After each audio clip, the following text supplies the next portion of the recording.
Suit up, strap in, warm the tires, and leave on yellow. Time for the MitsuTimes podcast, presented by MitsuTimes.org, the home of the fastest Mitsubishi cars. With your host, Josh. Hey, what's going on, guys? It's Josh from MitsuTimes. Today, my guest is the one and only Mr. Thomas De Silva. How are you today, sir? Good, thank you. I am. It's an honor to have you on. I know you've been doing this for forever, it seems like. Yeah, we're working on DSMs for like 23 years. And so it's been a long road, but it's been a pretty up and down road. I mean, you've paved your own path for sure with what people normally do with these cars.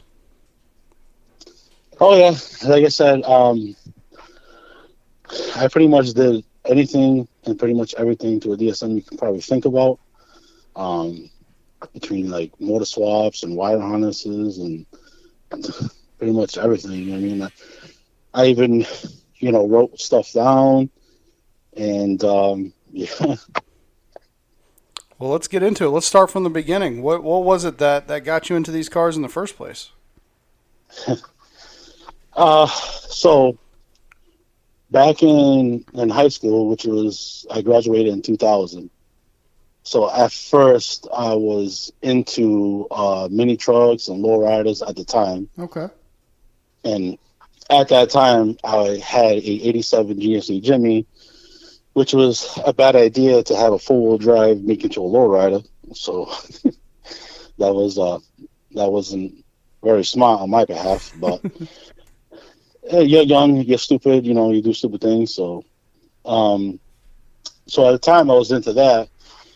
And after high school, I wanted something different. And then before Fast and Furious even came out, everybody started playing around with imports, started doing body kits, wild colors.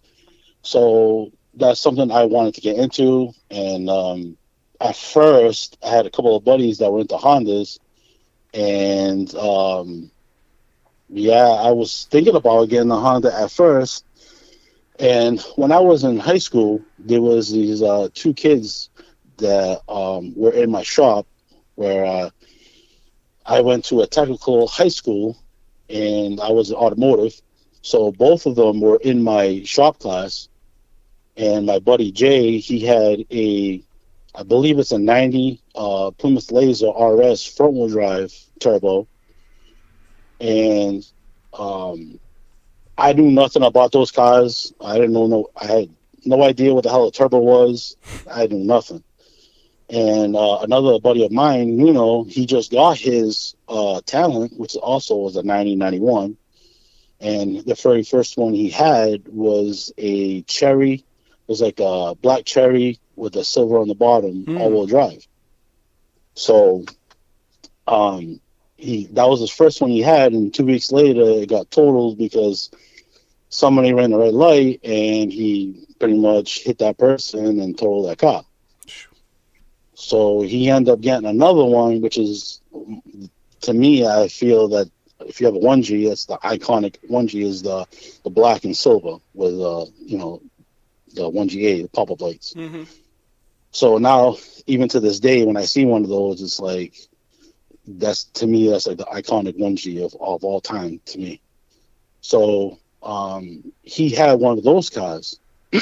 And like I said, I knew nothing about DSMs, knew nothing about those cars, knew nothing about turbo.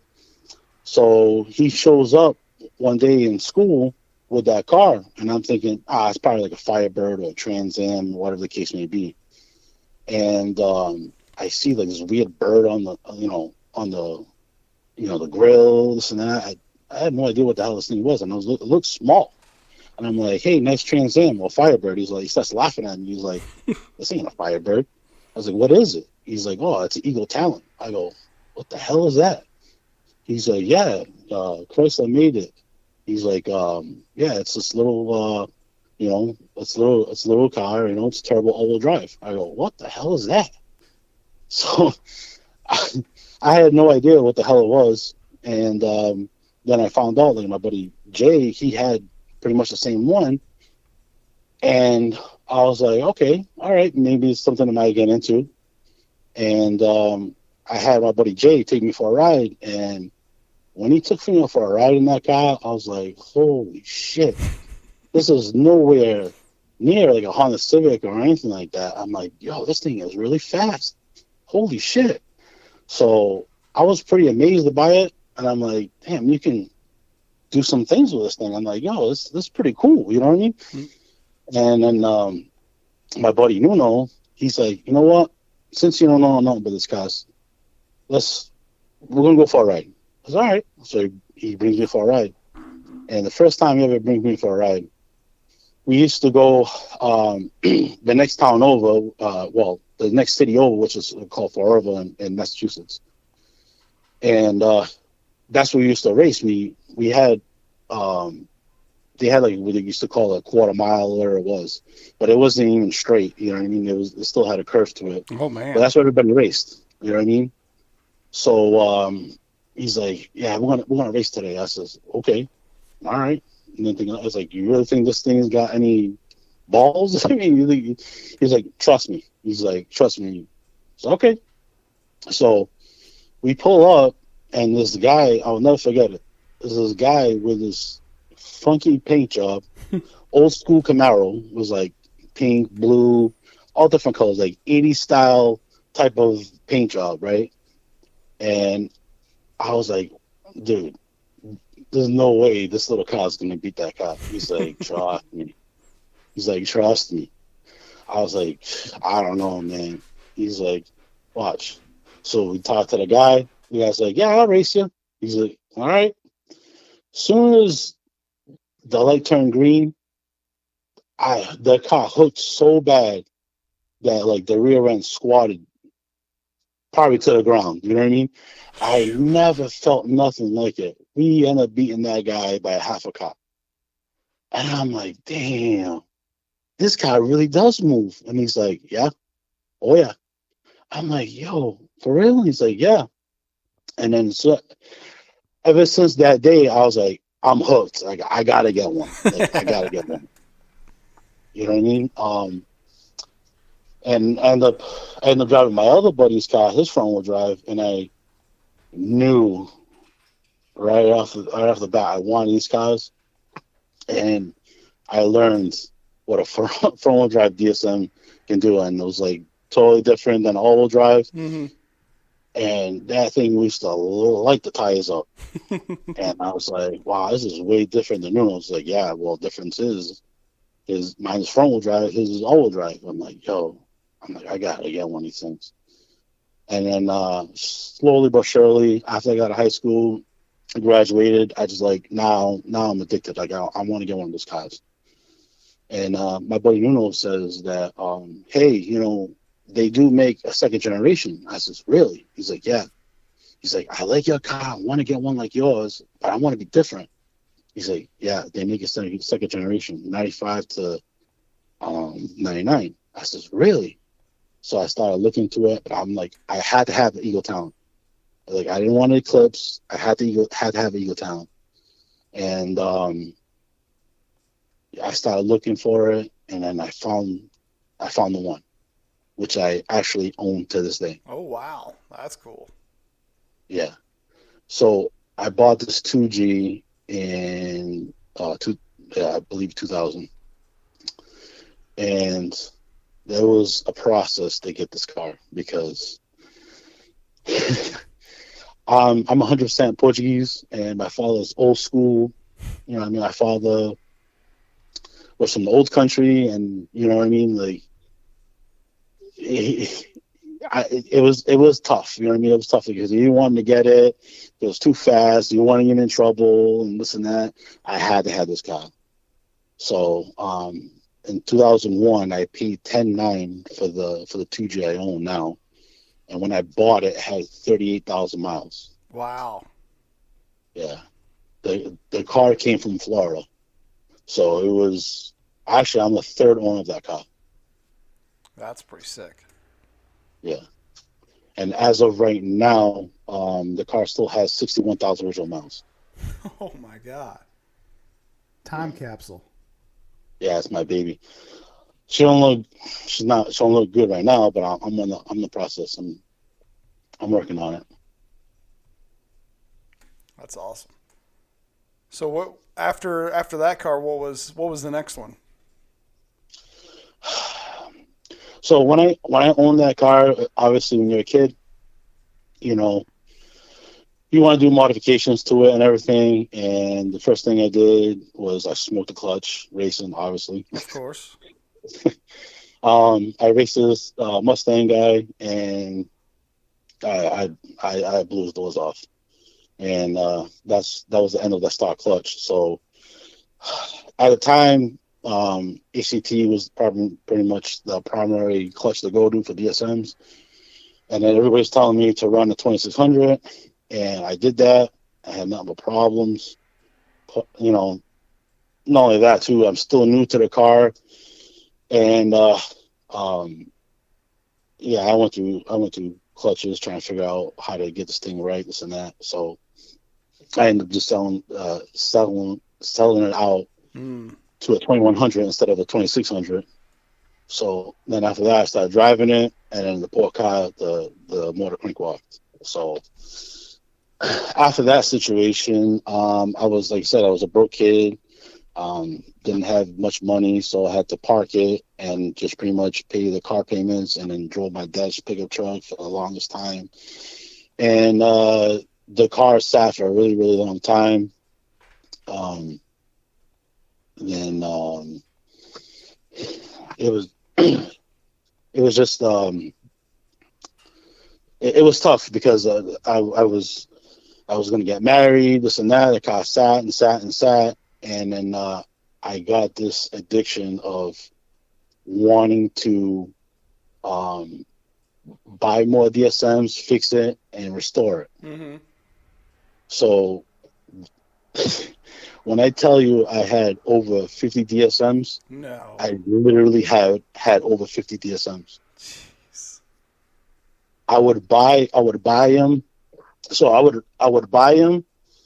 Either I would flip it, restore it, or I would pot them off for parts and like sell it to other people that needed it. Mm-hmm. So I was pretty much, like a performance pot out, if you really want to say, in this small little garage in middle of nowhere, really, just doing my thing. So it was like one car after another, when I, selling, fixing, buying, this and that. So that's part of the reason why that poor 2G just sat for that longest time. But you were keeping other DSMs on the road, sounds like. Yeah, like I said, I feel bad for the cars, because at that time too, like a lot of the people were just, best way I can explain it is, ride them high and put away wet. Yeah. So like I felt bad for those cars, so I would like buy off the person, fix it up, and sell it to somebody else. And it's just, the only problem with that was that's a cycle. So sell it to somebody else, they would do the same thing, and yada yada yada. So, but as far as other cars that I've had, so I had this bright idea to buy a 93 Hyundai XL, and at the time I just wanted to be a daily driver. Yeah. So it was just a Mitsu 1.5 single lever cam, and it had a 4-speed. It was a 4-speed transmission. I've never seen a 4-speed transmission on like a Mitsubishi. So I'm like, wow, really? I'm like, okay, it's kind of weird. So I bought the car for like $100. And the guy was like, get this thing out of my yard. He's like, get it out of my lot. He's like, I don't want to deal with it anymore. $100? Not a problem. So I bought it, brought it to the shop. The first thing I did was change the fuel pump, because that's what was wrong with it. And the car fired right up. I'm like, all right, sweet. This is nice. Did all the maintenance to it. Yeah. Started driving around. It was, let me tell you, it was a great commuter car. Great on gas, everything. It was super nice. It was really clean, to be honest with you. I was surprised. And the 4-speed wasn't doing it for me. No. So then I realized that that motor is the same motor as the Colt Mirage. And at that time, we had a junkyard, which is like a pick and pull. And I went into the yard and grabbed the 5-speed transmission and threw it in there. And I drove that car for a while like that. And I was having issues with the coil. I have no idea to this day why, but I would go through coils like crazy on that because that had distributor. And I got fed up. I got so fed up with it. So I decided what I was originally want to do was throw a 463 in it. And that pretty much challenged my ability to work on these cars because I knew nothing about wiring. I knew nothing about swapping a motor in a car that doesn't even belong in there. You know what I mean? So it was a project. But those were real popular for a while, right? Yeah. I mean, like I said, with the Elantra, they had the 4G67, which was dual head cam 1.8, and the Sonata had the 463 as well, non-turbo. Oh, okay, that's what it was, the Sonata. Sonata, yeah, the Sonata had a 2.0 463 non-turbo. And even back then, it was abundant. So I used to go to the junkyard and grab whatever parts I needed. So it was fantastic. You know what I mean? Mm-hmm. But yeah, I had to really shoehorn that motor to get it in there. But I ended up finally getting it to work. And to this day, I love that car. That car was so much fun to put a 463 in a grandma's car. You know what I mean? That was unheard of.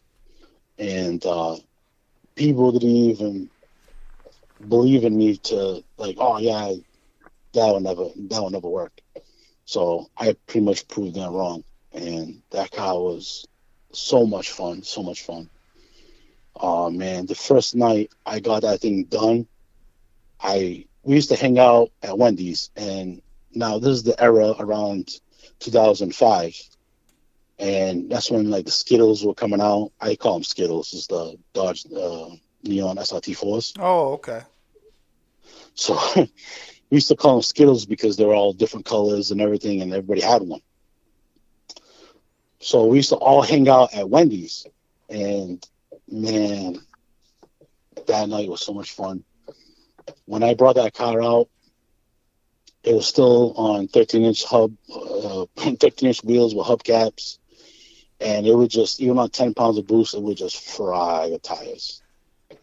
Tires were like non-existent. But man, when I showed up to Wendy's, and people were like, "Yo, what the hell is that thing?" The funny part is like that's big Hyundai sticker on the back window. And as soon as I pulled up, it pretty much was just like Fast and Furious. You know what I mean? Like everybody just ganged up on me like, yo, what the hell is that thing?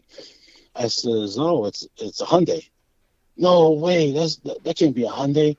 And I hear people in the background like saying, hey, what is that, Volvo? No, that's a Golf 1.8T. I'm like, nah, it's a Hyundai. And they're like, no freaking way. He's like, yeah. It was such a fun sleeper car, and over time, I tried to, make it as quick as possible. But like I said, I mean, I was still young. I did get a good job, but it wasn't paying as much as I would like to at the time. So like I said, whatever spare parts I had at the shop, you know what I mean? Especially, when you're buying DSMs and stripping it, and then, hey, here's a gauge, or hey, here's a Super AFC, mm-hmm. or hey, here's a clutch, whatever, you know what I mean? So you use whatever you got, you know what I mean? And you're using one to fund the next one, sounds like. Oh, yeah, exactly. You know what I mean? And, yeah, that was such a fun car. I had that car for quite a while, you know what I mean? So, yeah, that was a pretty fun car. That's pretty cool. So where did we go from there? Like I said, so I had that car for a while. It was just like I had a lot of cars. So like I would buy DSM and drive around for a little while. Like I said, I had every single DSM you could probably think of besides one, which was the I guess they call it the Gold Edition laser. Mm-hmm. That's the only DSM I haven't owned. Out of the 50 plus I have bought. So I at one point I had 3 overdrive lasers, and even back then to have an overdrive laser, that was rare. So I had 3 92 lasers. I had a white one, a red and silver one, and a maroon and gray. And I had those 3 at the same time. You know what I mean? You got it was just a little bit of each. You got like the Napolitan of lasers. Yeah, I did like lasers. I did like lasers, and they were actually pretty cheaper than getting a Talon or Eclipse. You know what I mean? So, yeah, I did buy a lot of lasers. I mean, like I said, I had so many cars. I had a 95 Talent front drive one time I was driving, and like I said, somebody saw it, they loved it. Tom, thing runs great, no problem. Will you sell it? Yeah, no problem. He said, I want this for it. All right, no problem. And they would pay it. They would pay because when I work on a car, I go right through it. Mm-hmm. You know what I mean? And yeah, that's pretty much what I did for so many cars. And it was just a mix of everything too. Like I also bought a Dodge Spirit RT at one point. Oh, nice. I had a Dodge Dakota. You know what I mean? That was my haul truck. Believe it or not, that little V6, that 3.9 V6, hauling a full weight automatic DSM on a full trailer. I'm surprised that actually did what it did. You know what I mean? That thing was a champ. I mean, that was a good truck though. And yeah, I'm a big fan of those Mitsubishi Raiders. I mean, basically the same thing as a Dakota. Just oh yeah. Beat them like old horse, and they just keep going. Oh yeah, my dad had a Dodge D50, and he bought it. He painted it. We went right through it. We painted it, changed the bumpers, you know, got rid of any of the rot, and I mean, I'm not crazy about the 2.6, but you know, for that particular truck, that was a good truck. You know what I mean? Mm-hmm. You had a little bit of carburetor issues, but I ended up fixing that problem. So, but yeah, I had I had a lot. You know what I mean? And I had a lot of pots. Even to this day, I have a collection. I have a lot. My basement's like ridiculous, and in my garage now, when I bought this house, it's got a high ceiling, and I had to make 2 lofts to put all my parts in, because even to this day I still magically find, you know, these DSMs. I just pot out and I just save it, or if anybody needs parts, whatever, they give me a call. Yeah, I got that. So a little bit of everything. Oh man, I got too much stuff. And I did buy, at one point, it was a 95 Hyundai Elantra. So around like 2006, I decided that, well, everybody's building drag cars, so I should build a drag car, but I don't want to be like everybody else. That was my thing. I didn't want to be like everybody else. I want to do something different, out of the ordinary. And especially when I got the Excel running with the 463 swap, mm-hmm. I did like the intention. You know what I mean? Like, it was a sleeper. I did like it. It was awesome. Like I said, to this day, I love that car. So I decided that, well, so if the Elantra has the dual head cam motor, right? So it should be no problem dropping the 463. This should be like a really easy swap. So the plan was to drop in the 463 automatic all-wheel drive. You know what I mean? And I wanted to give it the full beans, like everything. You know what I mean? Like big turbo. And at that time, everybody started playing around with autos, and I just thought it was a better fit, seeing that the car was already auto. So I'm like, all right, this is what I want. This is what I want to do. So I bought the car. I had a few issues with it. Didn't want to shift right. Believe it or not, a 2G TCU is pretty much the same. It was the same computer. Wow. So I swapped TCUs, and boom, it started shifting. I'm like, wow, this is great. So just like the Excel, I drove that one for a little while too. I got bored, and I tossed in a stock manifold and a 14B in it, and gave it like 12 pounds of boost. I wired in the Super FC. It would be nice if I put a ECM link in it, but at the time, like I said, I was broke guy, so I just used Super FC and drove around for a little while. So around that time, I was going through tough times because I was going through the divorce.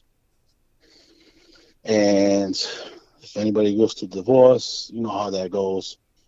So all your money gets tied up to going to court and court fees and lawyer fees, and it was a bad time for me. So a lot of stuff I had to liquidate and get rid of. Unfortunately, I had to get rid of the Excel because I had the Excel and the Elantra at the same time, and that was something I regret to this day. I ended up selling to somebody else. He drove around for a little while.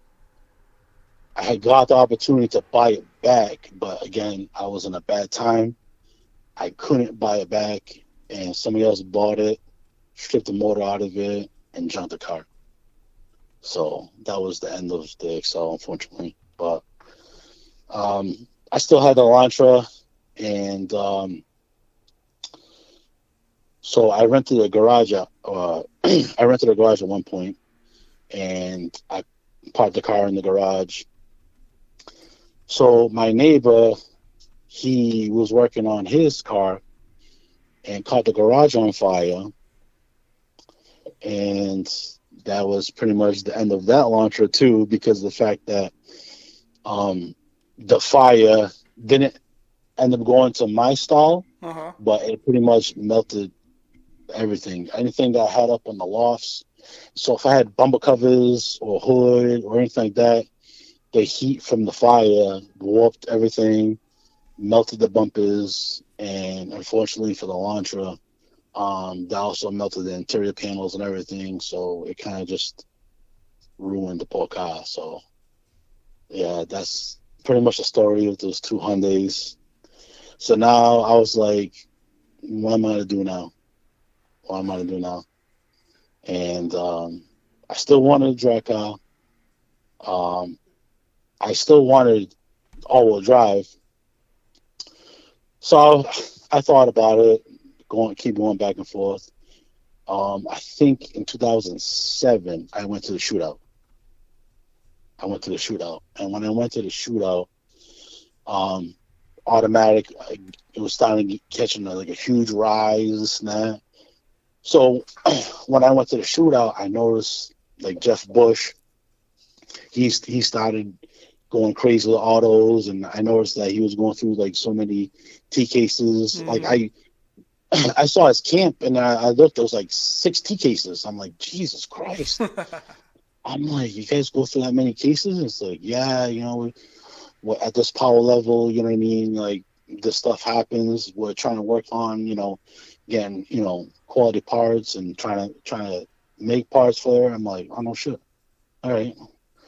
So, again, I started walking around, and I noticed, like, the front-wheel drive DSM guys were just going round for round. All right. I'm looking at the all-wheel drive camp, and it's like broken axles, broken diffs, broken T cases, broken drive shafts. I'm like, damn. I'm like, this is what I'm going to have to get into? Jesus, I don't know, man. This is going to be really costly. So I started hanging out with some of the front-wheel drive guys, and I'm like, hey, can I ask you guys a question? He goes, yeah, go ahead. I was like, did you guys go through, like, transmissions or anything like that, like, a lot? Or he's like, no, not really. I was like, no shit. I'm like, he's like, yeah, I broke an axle, so and so. Yeah, he broke an axle, this and that. That's pretty much it. And I'm like, all right. So I started asking questions about, traction, stuff like that. And got me thinking when I got home, like, man, I probably should build a front wheel drive, which probably would be a lot cheaper for me to build. And again, I was going for the fact of not many people want to, build a front wheel drive DSM. For sure. Well, any front wheel drive cars, you know what I mean? Besides the Honda guys, they have no choice at the time. So I'm like, here I am, want to be different. I'm like, yeah, I got to do it. It's like, I got to do it. Then I get home. I started doing like a lot more research. Then I saw Joe Bushi's car. I saw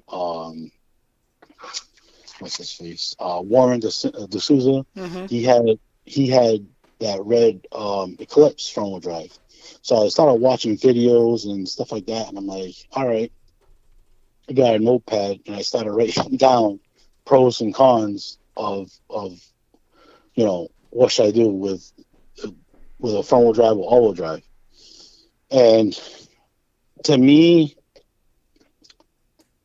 front wheel drive kind of made sense to me. Mm-hmm. I know a lot of people will be like, dude, you're crazy. He's like, you're gonna make a front wheel drive, you're not gonna like it. You should go all wheel drive. A lot of people convincing me to go all wheel drive, and I'm like, nah, I think I'm gonna stick to my guns on this one. I think I'm gonna build a front wheel drive drag car. Like, not so many DSM guys have front wheel drive drag cars, so for sure, I think I'm gonna do it. And then that's why I ended up buying the Greenhorn, the car that I have now, which is a 92 front wheel drive Eagle Talon. Why don't you tell us about the crazy look that this car has? So when I bought the car was a mess. Let me tell you, when I bought off this kid, it was a mess. I specifically bought it because it had a roll cage in it. Then I really found out that the roll cage was not meant for a guy like me. It was meant for a midget, because the way the cage was set up, it was so far forward. I couldn't even get into it. And I'm like, oh my God, what the hell did I get myself into now? So I said, hell with it, whatever. If I have to redo it, I'll redo it over again.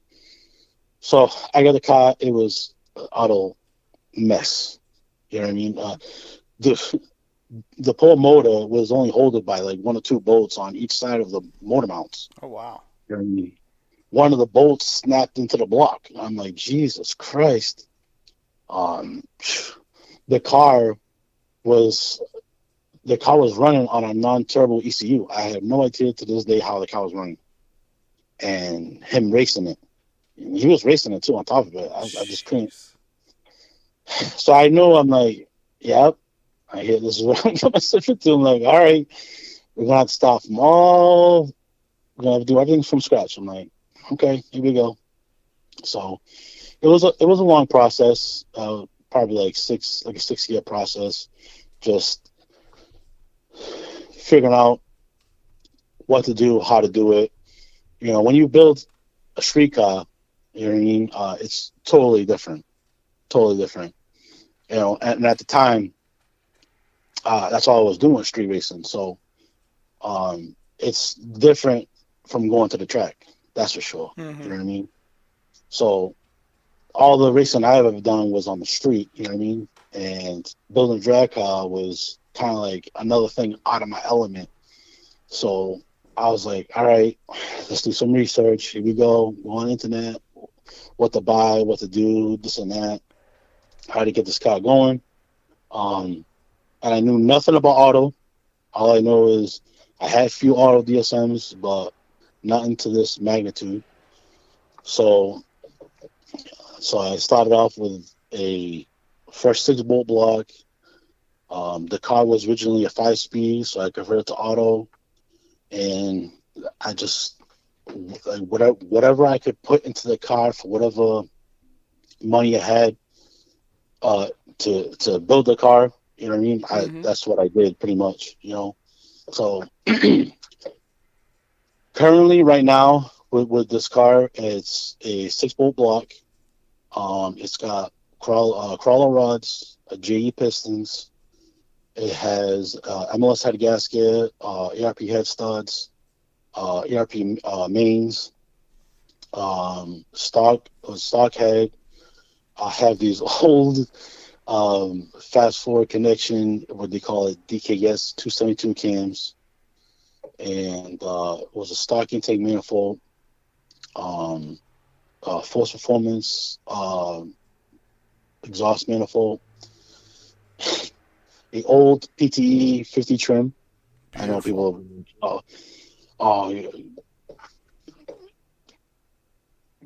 What's going on with the 50 trims and that? That's what I had at the time. So, I had the 50 trim. What else? PTE 1000 CC injectors, and it's got ECM Link V3. I redid the cage. I added a fuel cell. All new hard lines. Mega coilovers. Right now I'm running 26 slicks on it with some skinnies in the back. It's got a AEM, I believe it's the 340 external pump on it, and I was running pump gas at the time until I switched over to C16, and like I said, it was just like a long process, gauges, the whole 9 yards. And as far as the transmission, it's a junkyard transmission on a stock converter. Everybody was telling me just to run the stock converter, you'd be fine. It'd be a little tight, but that was kind of like the Achilles heel right now for the car, is because if you know front-wheel drive, all-wheel drive obviously is different. Mm-hmm. So on a front-wheel drive car, what I've learned from the Honda guys is that if you have all 4 brakes working and the power to weight ratio and the weight of the front of the car is going to be a lot heavier than the rear. So what I've read online is a lot of the Honda guys would have issues because if they start breaking to like the 150 mile an hour mark and they hit the brake, the ass end will come up, and that would cause some cars to crash. Because what happens is now all the weights to the front, and you hit the brake, the ass end is going to lift up, and now that rear brake is locked up. So now when it finally comes down, it's pretty much like hitting the e-brake. Oh wow! So yeah, I was like, no, that's sketchy enough for me. I don't think I want that. So what I decided to do was to have the foot brake control the front and have a staging brake to control the rears, which a lot of the Honda guys were doing. So I decided to do that. You know what I mean? Mm-hmm. I still wanted rear brakes because you never know what happens. You know what I mean? And this way, if I could control the front brakes, I can come to a comfortable mile an hour at the shutdown, and then use the handbrake for the rear, to complete the stop. So that was part of my issue with the car, because I couldn't get it up to the converter. I couldn't get boost high enough on the converter, so that was part of my issues with the car. And so finally got the car running in July of 2019. Now, it was, like I said, building this car was a process, because not only that, in August of 2018, I was expecting my daughter. Mm-hmm. And we were told that we're going to have complications with our daughter. and we didn't know what was going on, and they ended up telling us that, you know, you're going to have a special needs child, and she may live, she may not live, so that's a risk you guys are going to have to take. And we just said, no, we're going to get whatever God give us. Mm-hmm. So in August of 2018, my daughter was in the NICU and pretty much lived my life in the hospital. So that took a lot of time for me to not focus on the car, because obviously family comes first. For sure. You know what I mean? So I was, at that point too, I was going through a hard time. So the project of Greenhorn was taking a back burner. So whenever I got a chance to go to the garage and work on it, you know what I mean, that was whenever I could. Mm-hmm. She ended up, you know, living. We knew that we had to take care of our special needs child. So I finally got the car ready in 2019. Now, the car was not tuned. It was just, I'll tune it at the track. That was my whole thing, is I'll tune it at the track. Yeah. I really didn't have funds to really bring it to the dyno. And I only had a short window of time to do anything. And, you know, thank God for my wife. She's, you know, understanding that, yeah, you know, you're a special needs child. You still want to race. I understand. We can do it at small time, a small window of time. I said, okay, I'll work whatever I can get. So I finally got the car done. Like I said, I wanted to go to the track and tune it, and that was the epic fail. I was so upset. I'm like, such a long ass process to get this car done, and it just failed me. I failed myself. So I ended up bringing this car to Lebanon Valley, which is the track that Nick Emerald, Shane, everybody, they go to that track. Mm-hmm. So I believe that was IFO. And when I was there, I got the car off the trailer, made a pass.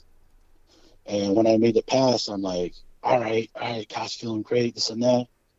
Midway, it just shut down. It just stalled, did not want to start back up. I'm like, what the hell is going on with this car? And it took me a while to get back to the pits. Then finally I got to the pits, trying to figure out what's going on with this car. And all I want is just a solid pass. Like, I just need that. Yeah. That satisfaction. Right.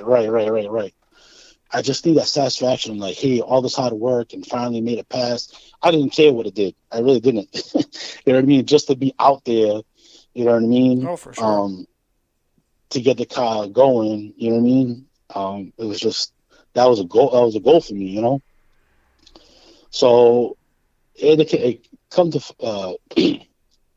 the problem with the car was a freaking the transistor was the oh man, it was the transistor for the coil pack. Mm-hmm. And me with all these parts I have at home, I didn't bring one. I'm like, God damn it. Something so easy. And oh my God, it was a mess. I'm like, how can I not bring parts? I'm like, Jesus Christ. So I went to the pits, and then I was hoping somebody would have something for me. I ended up go seeing Turbo Tony, and he didn't have one. So I'm like, Jesus Christ. So I'm like, here we are. I'm done for the day. I'm like, I was so disappointed. And not only that, going to Lebanon Valley for me is like 2.5 hour ride. Oh. Yeah. The drag strips around me is like literally like 2 hours away or 2.5 hours away. You know what I mean? So there's nothing close to me here at all, because where I live like the southern part of Massachusetts you can possibly think of. Mm-hmm. You know what I mean? So for me to go to the track, it does take quite a ride to get there. So yeah, I was pretty bummed out, and I ended up coming back home, and I'm like, you know what? I'm not taking this car out again until I get this damn thing tuned. So I ended up talking to my buddy Shane, which you know. I'm really good friends with Shane. We're really close. So I'm like Shane, like this. I gotta get this car tuned, man. I don't know.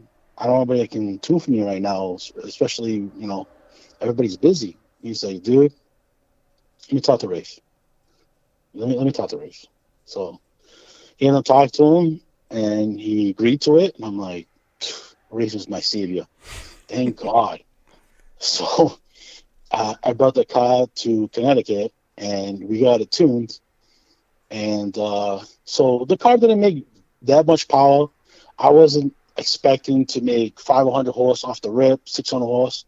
I just wanted the car to be somewhat tuned, get used to the power, and add more to it, because I'm an OG DSMer, you know what I mean? So I take things into steps, you know what I mean? I don't want to just build a car and then go eights off the trail and that's it, you know what I mean? Because there's no fun in that. So I wanted to build a car with progression. So the car, so we brought it to the dyno. The car made the car made 383 and 4 torque.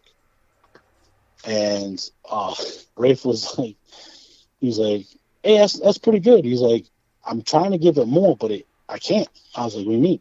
He's like, yeah, you got old technology here. I was like, Rafe. I'm like, Rafe, what do you mean? He's like, yeah. He's like, we pretty much shut the wastegate shut, and you only get like 33 pounds of boost. He's like, that's it. That's all the turbo's got. I'm like, damn, for real? He's like, yeah. I was like, all right. And then after the last pull he made, I heard I think the torque converter bolts loosened up. So I'm like, all right, we'll just stop it for today. Hey, listen, it made that much power. I'm glad. So now we got a base horsepower. I said, all right, cool. I'm cool with that. So all right.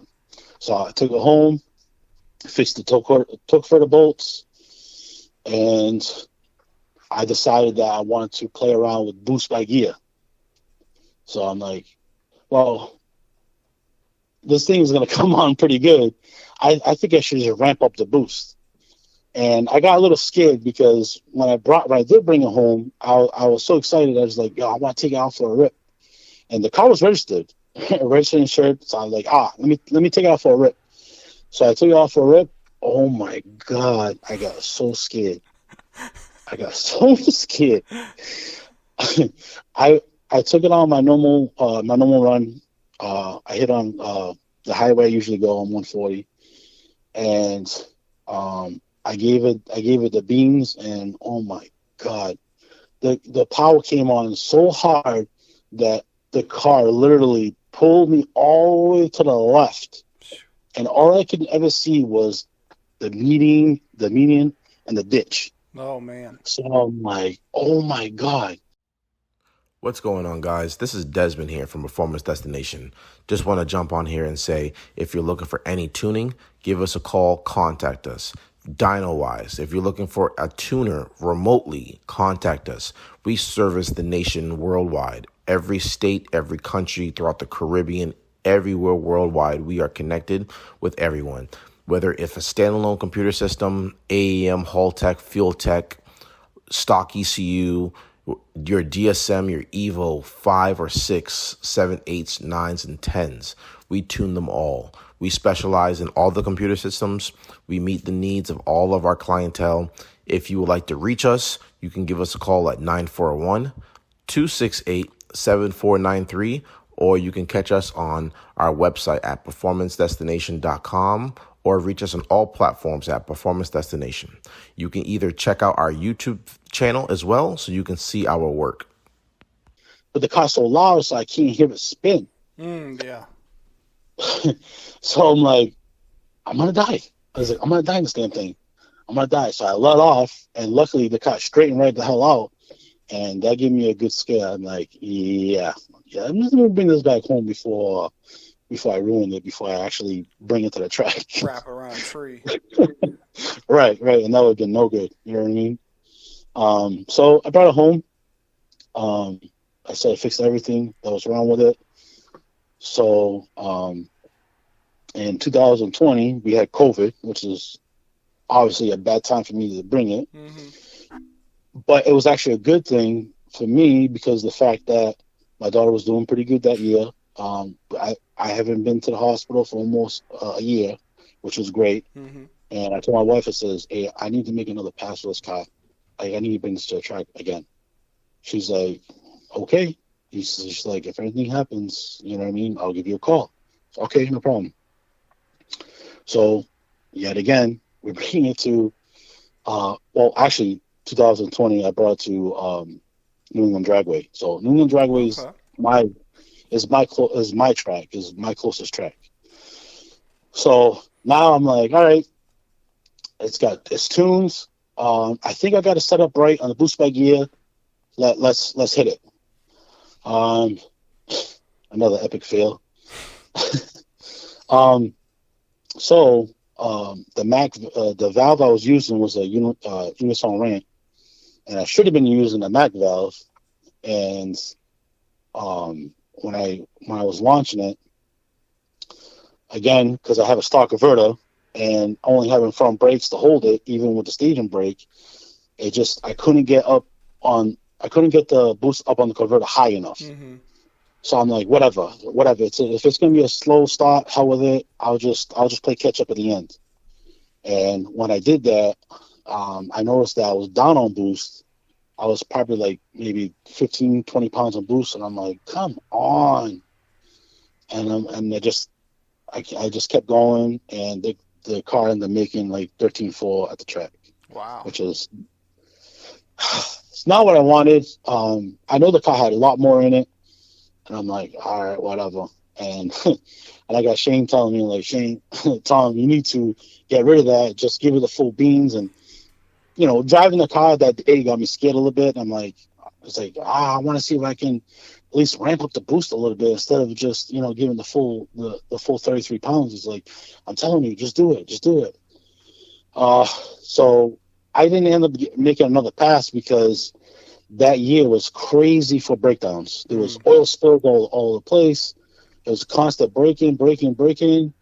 And I didn't get a chance to do another pass on test and tune, which sucks, especially when you go IFO, you know what I mean? Like, everybody wants to race, you know what I mean? Sure. So it's packed, you know what I mean? And I was like, I'm like, man, I can't get nowhere with this car right now. I'm like, Jesus Christ. I'm like, all right, fine. I'll take the L. It is what it is. And I came home. And since then, it's been sitting because now I'm trying to do all the upgrades to it. And as I'm doing maintenance on the car, I'm to find out that cylinder number 3 is down on compression. Oh. So I'm like, you know what? I'm tired of just throwing parts at. I'm just tired of throwing, these used parts and everything. I'm just trying to buy everything new and just do it right. Stop playing around and just get it done. And as of right now, that's where the car stands as far as the status on it. And then after that, like 2001 and everything, my daughter's health started declining, and it wasn't looking good. And this year, out of all years, is the worst, because in January 2021, January 21 of this year, my daughter passed away. It's heartbreaking.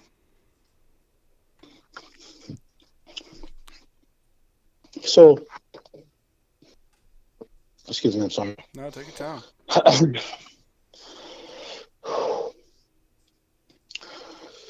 So this year was like this year starting off is like a really bad year for me. Mm-hmm. So so like this year I'm pretty much taking it easy. I'm trying to get all the parts I need with the car. I'm pretty much doing everything. I'm pretty much upgrading everything. So the whole front end is gonna get a tube front end. I just inquired cybernetics front end, Mm-hmm. fiberglass front end for it. The car is originally a 92. The front end is a 91. So when that fire happened, it pretty much destroyed my whole front end. Oh, wow. And Shane, at the time, he had a junk car that he was going to junk. So at that time, I said, "Hey, can I take this front end and put it on the car so I can have something at least for the car?" It is what it is. If it's a 1GA, I don't care. It'll be unique. He's like, "All right, yeah, go ahead.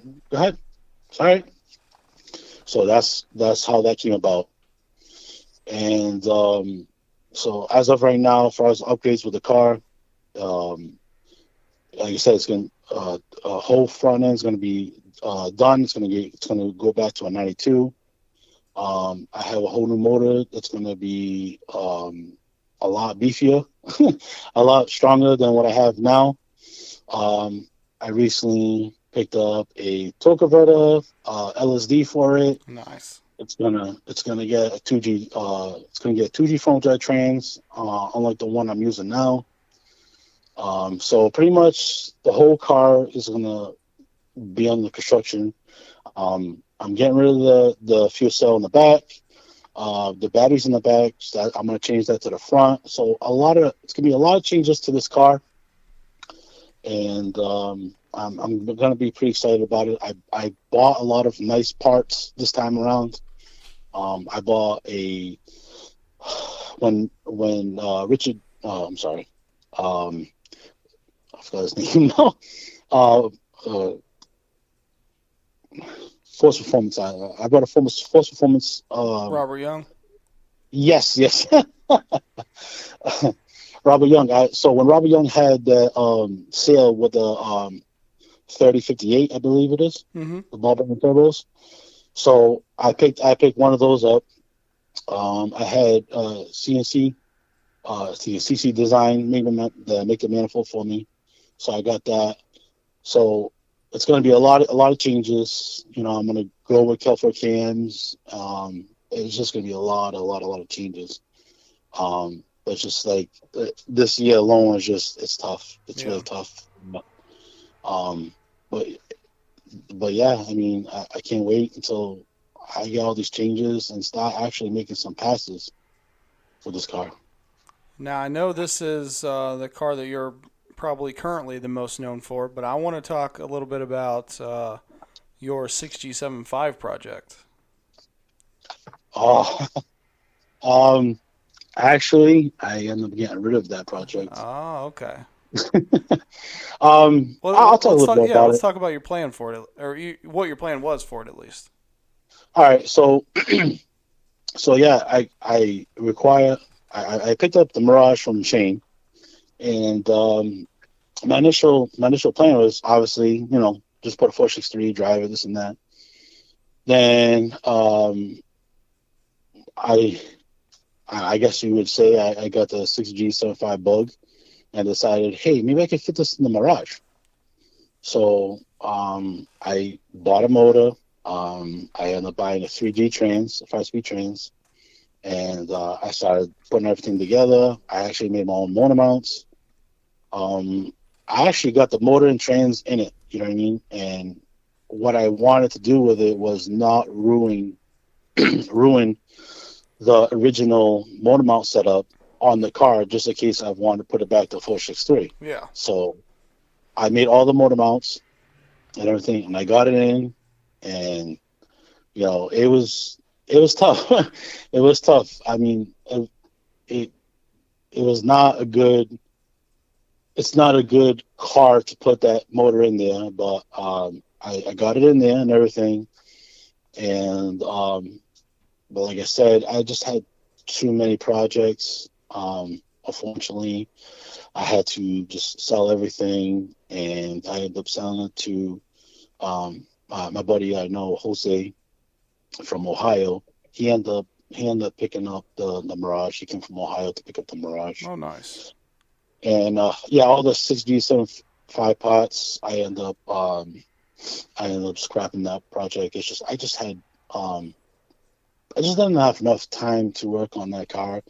And my thing is what's more important to me was build a Mirage that you don't know if it's going to work or not, Right. which didn't matter because, like I said, if I can put a 463 in a Hyundai, you know what I mean, I can do that. You know what I mean? So it was just I would say like old age kicking in with me, really. It's just I just didn't have time to finish the project, and I feel bad not doing it. I kind of feel defeated, but at the end of the day, it was for the best because the amount of money I've got for selling the shell, Yeah. selling the part, and everything was able for me to buy parts for the race car. And that's what's important. Yeah. Yeah. I like that move. That's a good move. Yeah.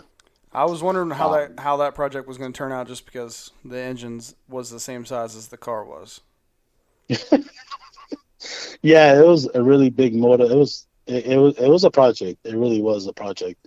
The oil pan. I was worried about the oil pan sticking way too much on the bottom as well. Mm-hmm. But yeah, it was a project. I don't regret doing it. At least I have pictures to say at least I got it in there and, For sure. and was able to make it work. You know what I mean? Absolutely. Well, what other Mitsubishi do you want to talk about? So I currently have 3 talents at the moment. Okay. So I told you I have my 2G, and we talked about the race car, and I end up why I don't know, but I end up picking up another 92 Evil Talent. Okay. So my main plan with the car was to drive it and race it at spectator drags. Oh, okay. So- yeah, that'd be fun. So if you know Kenny Klein, Yeah. he's a big spectator drag guy at Silicon Speedway, which that's also local to me. So I decided that I wanted to build a car. Like I wanted to build a 1G with like all the spare parts I have at home, super budget friendly, like just super cheap. You know what I mean? Just whatever parts was donated to me, or buy something cheap. I can just get the car running and just compete in the spectator drags. Mm-hmm. You know what I mean? I always wanted to do that. Yeah, I never got a chance to race at those tracks. It was always frowned upon with a couple of guys I know. I'm like, that's stupid, this and that. He's just drag race, this and that. But I want to do something different. You know what I mean? Like, for sure. Right. You know what I mean? So the plan was to build a car so this way I can compete with spectator drags, and then maybe do other things besides just like raw horsepower. You know what I mean? Like do suspension work, get the car where it can corner good, and just have fun with it. So I also plan on taking it to like Thompson Speedway. I wanted to take it to like tracks where it's not just a straight line, you know what I mean, Right. where I can put corners and stuff like that. Because I feel like it'll be fun, you know what I mean? It's something kind of like my bucket list I want to do. You know what I mean? So, so I bought this car, which was funny because my coworker had this car. I went with him like up in Boston to pick up this car. And, that car was it was stock when we got it, but it was still a mess. So he did some work to it. He drove it for a little while as daily driver, then he ended up selling it, and then it it was a revolving door changing hands. It went from that person, that person, that person, that person. It was all the people I knew too on top of it. Yeah. Which is funny. Then my buddy Rob, he bought this car off this guy. So when we went to go pick up the car, I seen the car. I'm like, yo. I was like, I know this car. So I looked at it and everything. I'm like, I know this town. And I was like, hey, are you selling it? And the guy's like, yeah, I don't know. Do you really want it? I'm like, yeah, I really want it. I was like, I really do. He's like, what the hell are you gonna do with it? He's like, there's nothing into it. I'm like, that's fine, guy. I'm totally fine with that. And he's like, are you messing with me? I'm like, no, I really want it. He's like, all right. I was like, do you have a title? Because in Massachusetts, like, if you don't have a title, it's pretty much a scrap copy. Yeah. So without a title, that's it. He's like, yeah, I have a title for it. I'm like, really? He's like, yeah. He's like, I'll look for it. And if I don't, do you want me to get one? I'm like, yeah. I'll pay whatever it is for you to get a title so I can have this car. He's like, all right. So we settle on $300. So I pick up this car for $300. And it was a mess. It was a mess. It truly was a mess. So like when I bought the car, it didn't have no brakes, no brake lines, no fuel lines, no gas tank. I was surprised it had a rear end, axles, drive shaft, and a T-case. And the wire harness. God. So I was like, all right, here we go. Here's another project. And my buddy Rob's like, dude, what you get yourself into, guy? Like, really? I'm like, I'm telling you, it'll be for the best. Trust me. So my 2G was currently running. I decided that I want a fresh rebuild for my 2G. Because if I'm going to repaint the car, do all the stuff to it, I just want everything to be fresh. Mm-hmm. Fresh paint job, fresh motor, fresh tires, fresh wheels, you name it. I want it to look fresh. So I'm like, you know what? This motor's been on here for like 6-7 years, running like a top, have no issues. I'm the one that rebuilt the motor. I'm like, no, I'm gonna take this motor. I'm gonna put it in that car, right? And I'm just looking at the car. I'm like, it's going to take me like no money to put this car together. It's going to take me no money to put this car together. I kept saying it over and over again. I'm like, I looked at my buddy Rob. I'm like, yo, you know what I'm going to name the car? He's like, what? No money. He's like, what? He's like, yeah, I'm going to name the car No Money. I was like, why? I was like, yeah, for all the parts that I have here at my house, it's going to take me like little to no money to put this car together. And that's what stuck to my head. I call the car No Money because that's basically what it is. So I have a transmission, I have T-cases, I have, axles, brakes, you know what I mean? Like I did all that. So I me and my buddy Rob put the whole car together, and took the motor out of the 2G. I put in the 1G. I had a clutch, everything, you know what I mean? I called up Shane. I was like, hey Shane, I need an exhaust. I think I'm just gonna have to make one, this and that. He's like, don't worry about it. I got one for you. I was like, you do? He's like, yeah. He's like, I was like, oh, no shit. All right, I'll grab it. He's like, yeah, come get it. So I ended up piecemealing the all-wheel drive exhaust for the car, and it was just whatever I had here at my shop, I put the car together for what I had. There's a few things I ended up buying. Obviously, you have to buy new calipers, brake pads, rotors. I had to get a new gas tank. Shout out to Performance Pot Out. He had a gas tank for me. Oh, nice. And fairly cheap too. Thank you. Thank you. That helped me out big time. So here I am putting this 1G together. You know what I mean? And it was just, honestly, the car is just slapped together with all the stuff that I had together. And I drive every day. I kid you not, I drive this car every day. That's awesome. As much as possible. You know what I mean? And so far, it's been a fun car. I had little hiccups here and there. Had issues with the injectors. I ended up swapping out injectors.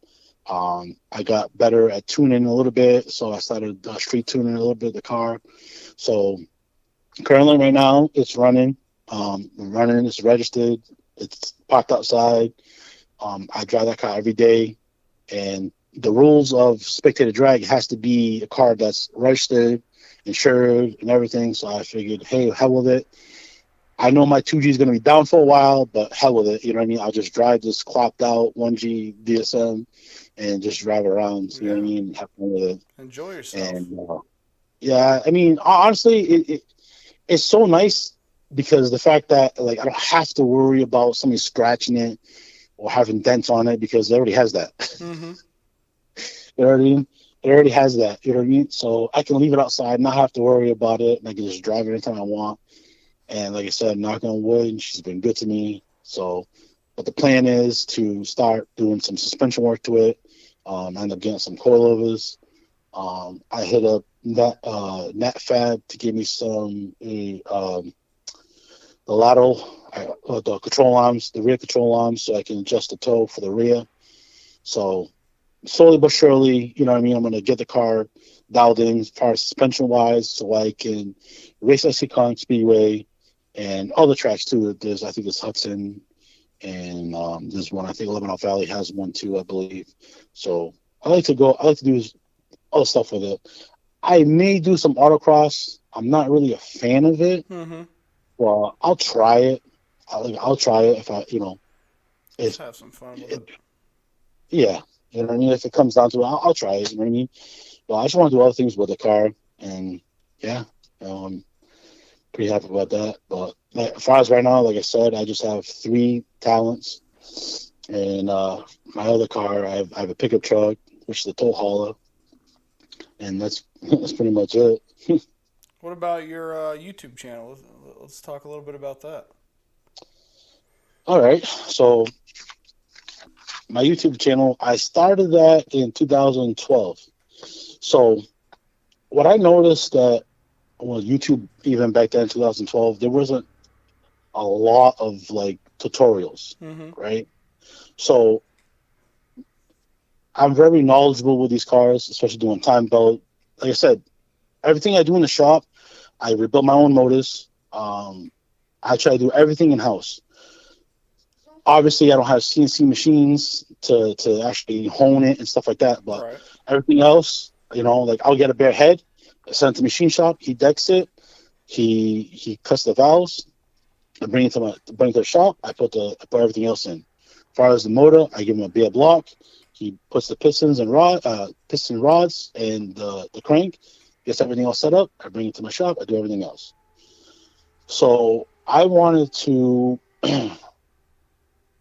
have some type of tutorial where I can use my knowledge to to help somebody out. You know what I mean? A lot of people were asking me, hey, Tom, how you do this? Hey, Tom, how you do that?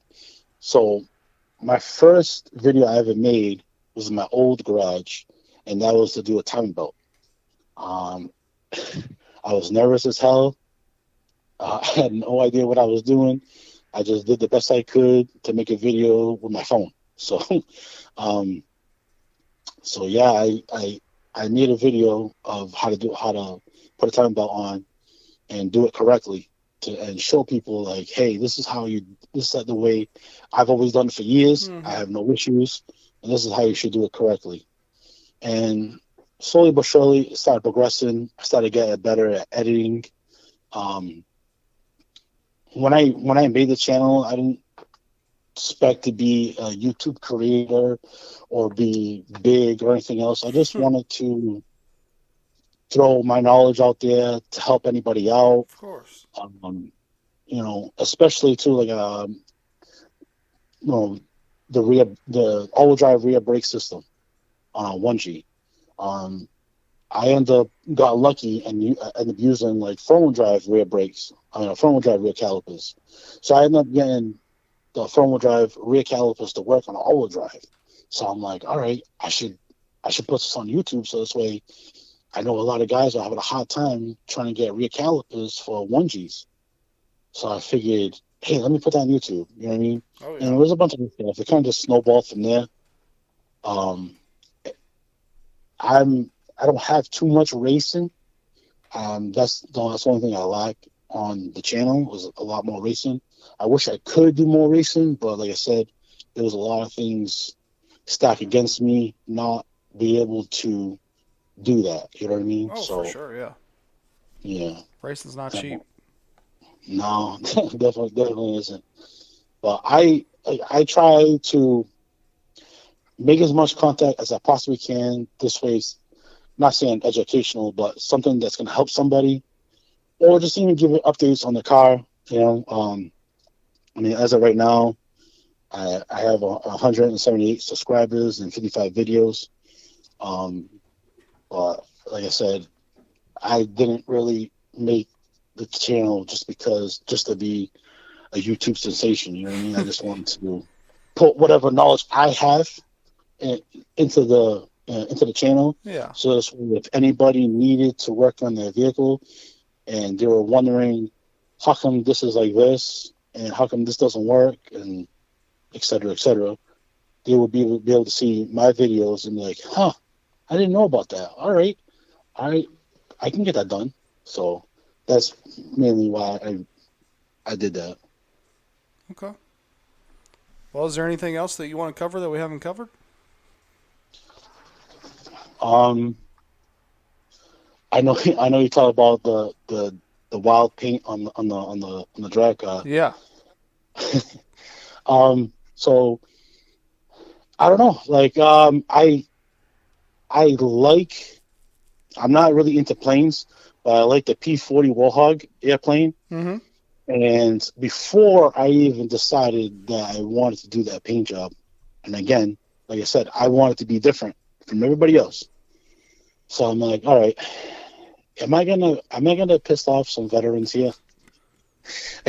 Because that's the last thing I want to do is really upset anybody. You know what I mean? Because it's an import. You know what I mean? Mm-hmm. But if anybody knows about DSMs, they were made in Ohio. I mean, Illinois. Right. So they're all made in America. So I'm like, all right. So that's good for me because I know that it's not import and I can put American stuff on this car because it's actually American.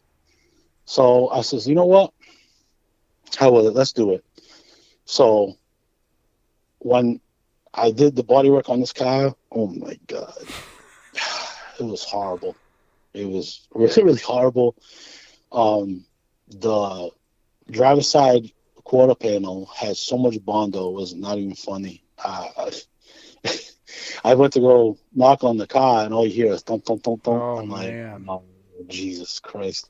It had at least about half-inch of Bondo on one side. Then we found out that that side was pushed in. So me and my buddy Rob was like, I guess we got to tackle this. So that's when I found out about how bad bodywork is. I really hate it. It really sucks. So we end up getting it right. That's new to me, so we were just winging it and just learning how to do it and got the thing straight. Again, like I said, I couldn't afford to get the car painted, and put mods into it. So I'm like, what am I gonna do here? I'm like, it's just a drag car.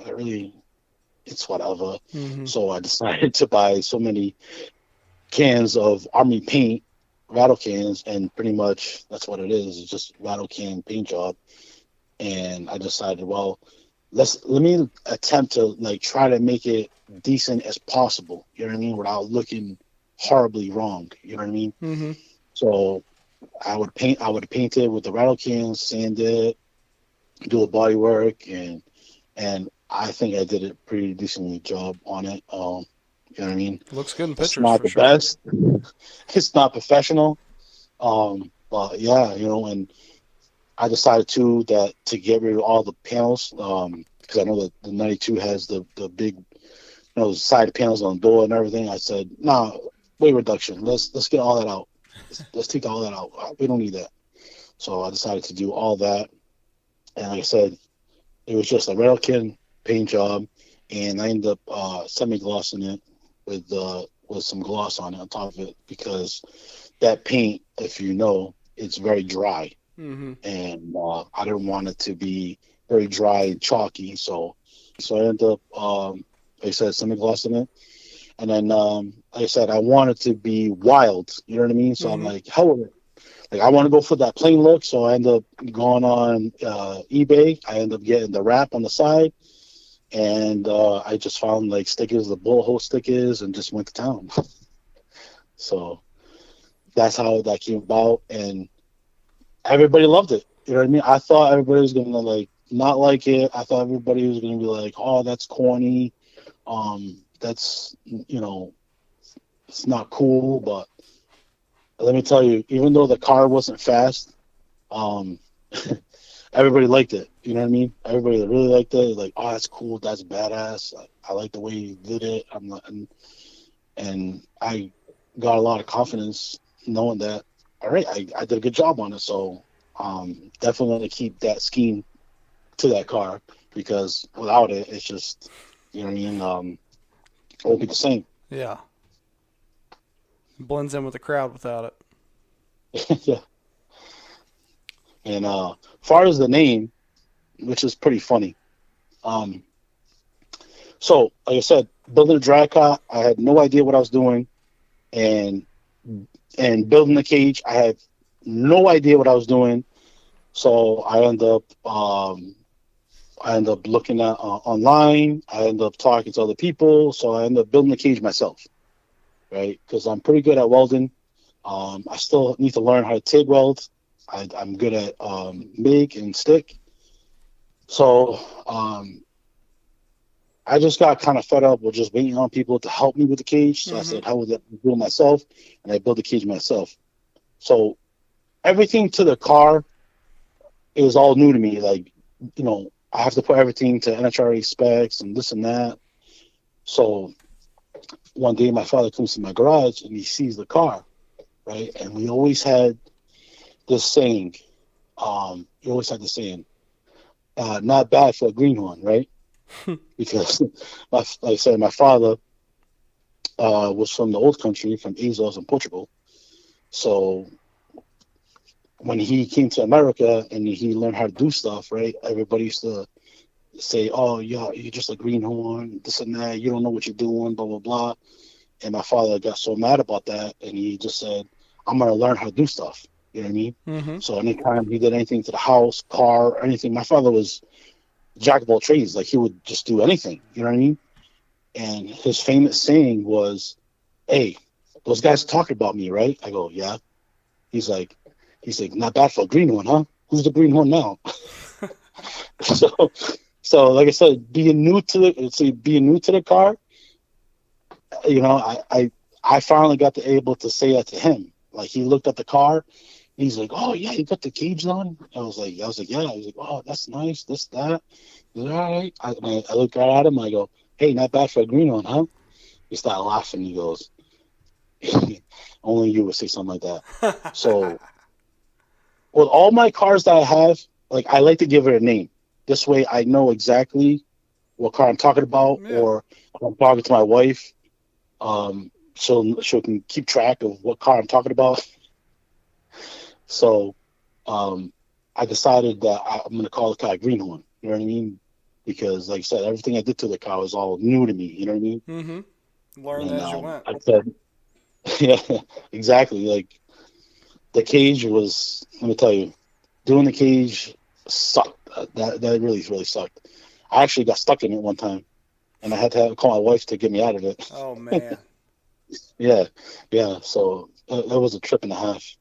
And, so that car is, I call it the Greenhorn. My 2G, I call it Trina, because named after my favorite female rapper, Trina, because my 2G's got a fat ass, and I like the way it looks. So, and of course, no money, because I put no money into it. So there you go. Yeah. Mm-hmm. All right, Tom. Is there anything that we missed? Far as goals with the drag car. Yeah. Okay. So the goals I want for the drag car, like I said, I'm an old school DSMer. If you know, way back when, in like the early 2000s and everything, if you did a 10-second pass, that car was super fast. Like, you had the fastest car. If you did a 10-second car, I'm like, oh my God, you know what I mean? So I still have that mentality. I know now. Now it's like the new 10s is the 9s. You know what I mean? Yeah. Not even the 8s. You know what I mean? Like, these DSMs are going so fast nowadays, and it's like, wow. I'm like, how far we come from back then to now is just incredible. Incredible. Sure. You know what I mean? So I still have that old school mentality. My goal is to do a 10. I know it's old school, but at least if I hit my 10-second mark, like, I want to do like a 10. You know what I mean? Like, flat out. Other than that, if it goes 9s and stuff like that, that's added bonus. So my goal is to at least go 10-second in the quarter and go faster. You know what I mean? After that, you know what I mean? I like that. So, yeah, as far as horsepower, I don't care how much horsepower it makes. As long as it gets to my goal, that's why I'm more worried about. And, yeah, that's where I want to be with that car. I want to at least do a 10-second pass. That's one of my biggest things in my bucket list, is to, make that happen. You know what I mean? Oh, for sure. It's going to be even more special now. Yeah. Especially being a front-wheel drive car. And like I said, Bushi and Warren D'Souza and a lot of the guys going front-wheel drive, those were the ones that actually made my decision to do front-wheel drive, because if those guys can go that fast on front-wheel drive, why can't I? Right. You know what I mean? Mm-hmm. The only thing that's probably stopping me is time and money. But if my end goal is to go that fast and to be at that level, then yeah, that's the goal. And not only that, seeing that you have MitsuTimes, I don't want to be in that bottom 13-4 bracket anymore. I want to climb up that ladder. You know what I mean? And thanks to you, having this MitsuTimes is another motivation to climb up that ladder and not be down the bottom where I'm at. Good deal. I think I'm like, what, 134 or something like that? I believe so. Yeah. So, yeah, I want to climb that ladder. I want to at least be in the top 20 as far as front-wheel drive DSMs or whatever, top 20, 25, 30. At least I want to be somewhere up there, you know what I mean? Mm-hmm. And make the front-wheel drive Mitsubishi guys proud of me, you know what I mean? Like, to at least try to get up there, you know what I mean? Because I know there's a lot of guys that have front-wheel drive DSMs and saying that it's not worth it, this and that. Let me tell you something. Anything is possible. Anything is possible. Absolutely. You know what I mean? If you want it that bad, go for it. You know what I mean? And like I said, I got a lot of hate. I got a lot of backlash. People like, you're wasting the time. Just go all-wheel drive. I'm like, you know what? I'm not gonna listen to you guys, because I can make this happen. Anybody that has a front-wheel drive DSM can make it happen. You know what I mean? You just gotta go for it. You know what I mean? Gotta get out there and do it. Yeah, definitely. All right, Tom. So people want to find and follow you on social media. Where can they go and follow and see some more of this crazy paint job you're talking about? I have a YouTube, Instagram, and TikTok. So my YouTube channel is at TTP Garage. My Instagram is TTP_Garage81. And my TikTok is at TTP_Garage. And you can find all my videos, my content. Instagram, I'm not really into Instagram too much, but TikTok, I've been doing a little more on TikTok, because to me, it's a easier platform for me to just post small videos. Yeah. I don't want to make too much of a long video. You know what I mean? So if I want to make a short video showing this and that, so TikTok is not bad for that. I can do a little bit more editing on TikTok and shorten the videos and have, so people can see what I'm up to. Cool. And as far as the YouTube channel is, I'm trying to make as much content as I can possibly can. I know I don't have a lot of racing involved, but I'm gonna try my best. Yeah, we could all use some more DSM content, huh? Yeah, like I said, any other more knowledge that I need to put out there, I will. Good deal. Well, Tom, at the end, I always give people a chance to give a thanks or a shout out to anybody who's helped them out along the way, get their car where it is. Is there anybody that you want to give a thanks or a shout out to? Yeah, I have quite a few people that were with me the whole entire time. So I'm going to give a shout out to Angel Ramirez. He also has a Hyundai that I went to actually help him build the car. Mm-hmm. We ended up on a 463 on that Hyundai. So he lives in New Jersey, and I've been contacting him since day one, since 2000. I think it was 2005, 2006. And even though we live far apart, you know what I mean, we constantly talking to each other, calling each other. I consider him one of my brothers. He's been there since day one, and he's a big supporter of what I do, what I try to do. He pushes me to get the YouTube channel bigger and better. Nice. Yeah. So thanks, Angel. Also, I have another friend. His name's also Angel. I'm not gonna say his last name because I'm gonna butcher it, but he's a local guy. He's also another day one that's been with me since day one. He has a nice Galant that we're gonna try to get that thing going, and he's been around since God knows when. Shane Cunha, like I said, the Master Tech at the Wild Evo. I love that guy. That guy's day one. I know that kid since he was 18, and I was 28 at the time, so we're 10 years apart, and we've been brothers. Like we're so tight. I mean, he's the best man at my wedding. Oh, he's wow. the godfather of my daughter. He was the godfather of my daughter that passed away. Like he's he's my day one. I don't know how to say, but he's always helped me out with everything.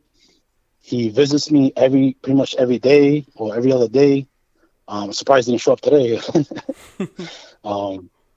But I've been with him since day one. You know what I mean?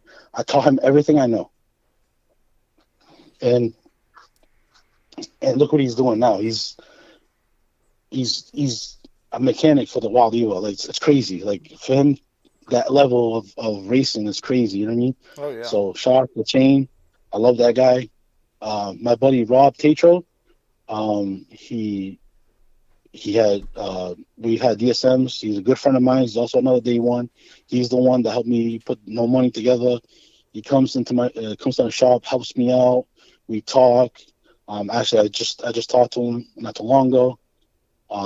He's always helped me out on anything I need. He's always there for me. My buddy David Aruda, he's new. I'm teaching him the ropes, so shout out to him. Matt Aruda, you know Matt Aruda? Oh yeah. So Matt Aruda, like I said, he's also another local guy. Anything that I need or any advice about, as far as drag racing on that level, I talk to him. Shout out to Joe Bushy, rest in peace. He's one of my mentors of building the car, especially being front-wheel drive. I used to message him whenever I can. It's sad that he passed away. That really bothered me. So yeah, shout out to him. Shout out to Warren D'Souza. He also is a big help because when I was figuring out the auto and figuring out everything else. He was able to question me, answer my questions and everything. So shout out to him. He's doing a very good job with his Interlive program. Shout out to Rafe at freaking RT Motorsports. If it wasn't with him, I wouldn't have the car tuned the way it was. So shout out to him. And then shout out to the Wild Boys, especially Nick. I know Nick since day one when he had his 1G DSM. So I know Nick since the beginning. So shout out to those guys. Shout out to Vinny Russo. He also passed away recently. Mm-hmm. I don't know if anybody knew who he was, but I was also talking with him as far as auto stuff and everything. That's very unfortunate that he also passed away this year. Sorry to hear that. And also, shout out to my wife for dealing with my shenanigans. She's been one of my big supporters. I'm surprised that she's still able to deal with me with all the cars I bought and scrapped and try to get this drag car running. And between, with my daughter, when my daughter's alive and everything, like, she's a trooper, man. She's a trooper, man. She was such a big help with my daughter and everything, as far as nursing and everything. And like I said, again, dealing with me trying to want to race and stuff like that. So right. Shout out to Catherine Da Silva. I love you, baby. Thanks for putting up with me. And I know I'm going to leave a lot of people out that helped me out, but shout out to you guys, whoever helped me out in any way, have ever come to my shop and helped me out. I'm going to try to get this car going. We're gonna try to make this thing fast. So shout out to all you guys. Heck yeah, man. Well, all right, Tom, I appreciate you taking the time to come on this podcast and tell your story. I know people are going to get a big kick out of how long you've been doing it and all the different cars you've owned. Yeah, I appreciate it very much. Like I said, I'm sorry if I talk too much, but I just have a lot of stories, and yeah, like I said, 23 years of work on this car. So yeah, we'll have to do a part 2 after you remember the rest of it. No, and you know what? Shout out to you. Thank you. Shout out to you for doing this MitsuTimes and doing this podcast. And let me tell you something. Okay, every Sunday I come to my garage, right? I turn on my radio and listen to your podcast. I listen to every single one of your podcasts. I appreciate it. It's a ritual. It's a ritual in my garage. Every Sunday I come in my garage. I turn the podcast on, blast it, and then either work on the car or just vibe out, or the case may be. I always look forward every Sunday to listen to the podcast. That's much appreciated. You're welcome. You do whatever you're doing, keep doing it. Will do, man. Guys like you, keep it going. I appreciate it. Thank you. I appreciate it too. All right. Well, I hope to see you at the track soon, and we can get back to it. I want to see an update on that front-wheel drive car. I will. I'm trying my best. All right, man. I'll talk to you. All right. Thank you. Thank you for listening to the MitsuTimes podcast. Check out our Instagram and Facebook for daily updates. Get added to our list by going to MitsuTimes.org and clicking Submit a Slip. Thank you to all of our sponsors.